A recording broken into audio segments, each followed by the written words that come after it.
원숭이 도창 감염 국가가 늘고 우리나라에서도 코로나19와 같은 2급 법정 감염병으로 지정되면서 불안감이 늘고 있습니다.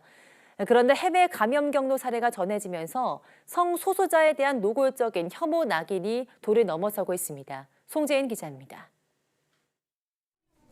최근 감염 국가가 늘고 있는 원숭이 도창을 둘러싼 온라인 공간 댓글입니다. 코로나에 이어 새 감염병이 두렵다는 반응부터 나옵니다.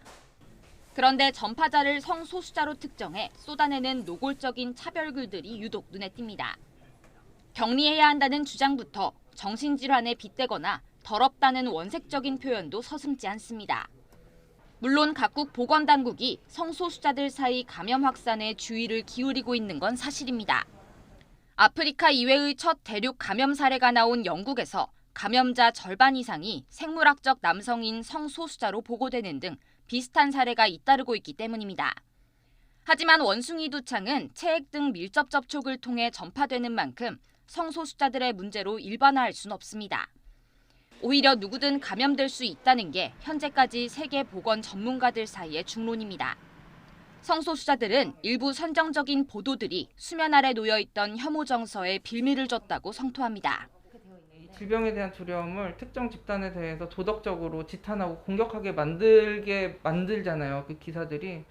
동성애자든 성소수자든 이 집단의 어떤 행태를 되게 자극적으로 전시한다는 느낌이 좀 들어가지고 실제 국내 언론만 봐도 문란한 성생활이나 성병을 키워드로 뽑은 관련 보도가 난무했습니다. 코로나 위기가 한창일 때도 성소수자들에 대한 맹목적인 혐오가 쏟아진 적이 있습니다. 지역적으로도 사실 이태원이라는 말만 하는 것도 다 욕설과 뭐 이런 것들 동네에서 들을 수 있는 얘기였기 때문에 커뮤니티 자체가 좀 위협받는다고 생각했던 것 같죠. 우리가 모이는 공간이 공격받는다 이런. 감염병이 창궐하면 근거가 없는 주장이나 가설도 난무합니다. 이번에도 감염의 책임을 성소수자 전체로 전가하는 무분별한 낙인 효과가 또다시 고개를 들고 있습니다. YTN 송재인입니다.